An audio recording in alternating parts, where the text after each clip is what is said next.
What's going on, everybody? Alright, let's do a little recap on the UFC Orlando card.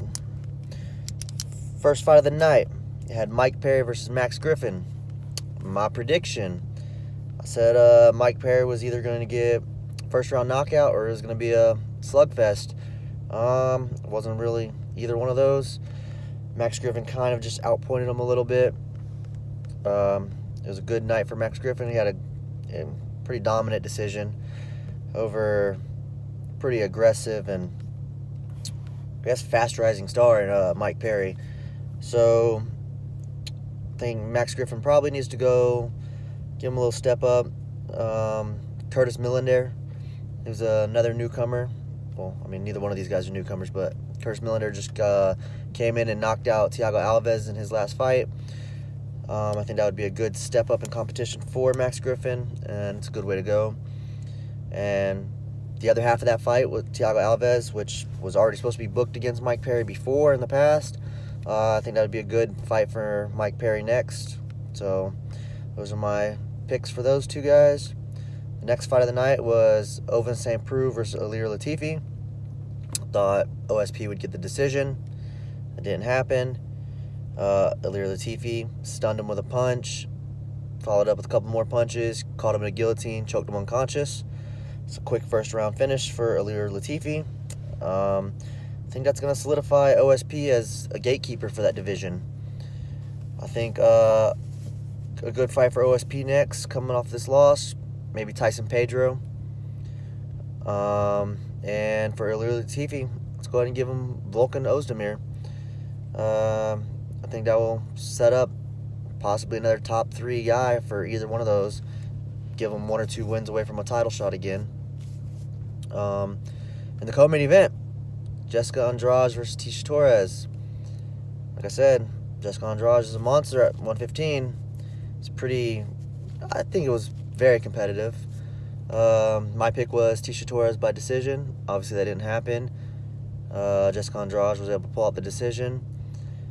I don't think she should fight anybody but the champ. So whoever wins out of Rose and Joanna, I think Jessica Andrade will get that. For Tisha Torres, it's a slight setback, but against obviously the best woman outside of being in the title fight, Jessica Andrade, I mean, there's really nothing to hang your head about. So, but still got to give her somebody. So I'm going to say Cynthia Calvillo. She's kind of making a fast rise, coming off a loss now, though. So I think Tisha Torres versus Cynthia Calvillo should be next. Then in the main event, I really didn't think it was going to be a finish in this, but Jeremy Stephens showed how hard he can hit. I mean, he got dropped in the first round by Emmett, came back, finished Emmett in the second. Pretty brutal knockout. There's some controversy with like some of the strikes that he landed. I don't see it. I mean, obviously, the knee should have never been thrown. But even that he did throw it, it didn't really connect hard. You didn't see the head move, obviously. It might have slid, maybe catch his ear or something.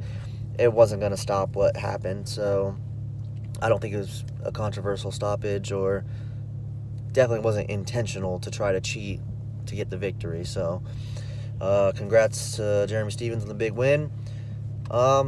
Really, either a title shot or against Jose Aldo is up next for him.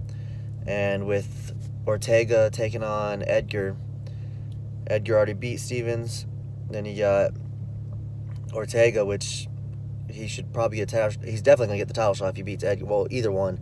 They're going for the title. So either let him get the winner of that, which isn't going to happen. I don't think he should fight the loser either. So I think Jose Aldo would be a good fit for Jeremy Stephens if he doesn't get a title shot. Because you never know. If one of those guys get injured, they need somebody to step in. I don't think Jose Aldo should be able to step in. So give it to a guy that has a lot of momentum, coming off 2 KO victories within, a month of each other. I think Jeremy Stephens will be able to step up into a title shot if somebody gets injured in the next fight. So that's for that. For Josh Emmett, I really don't know where he should go from right here. I think he should take some time off because, I mean, that was pretty bad.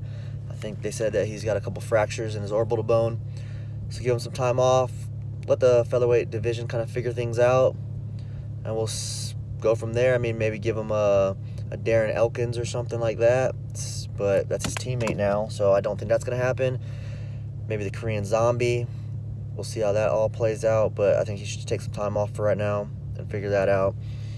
On the undercard, we had Alan Jouban obviously knock out Ben Saunders. I think Ben Saunders should probably call it a career. I mean, he's obviously the upper echelon of the guys are giving him problems. For Alan Jouban, definitely should get at least a top 15 guy again. Oh, I mean, Ben Saunders ain't top 15 anymore, but his next fight should be in the top 15. And then Renan Barão actually lost a decision to Brian Kelleher.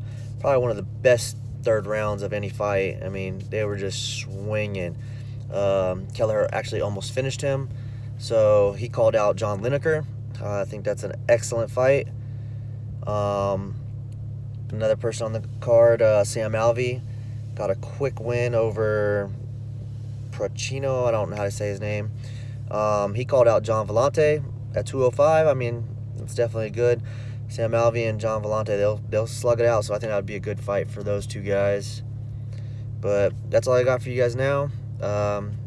Please like, share, subscribe to my channel. Like I said, I'm going to try to get out as many videos as I can. My next couple probably won't be about MMA. It'll probably just be a talking, whatever comes up throughout the weeks. I have a lot of things going on right now, so keep everybody updated. Definitely talk about some current events that are going to be coming up. Other than that, you guys have a great day.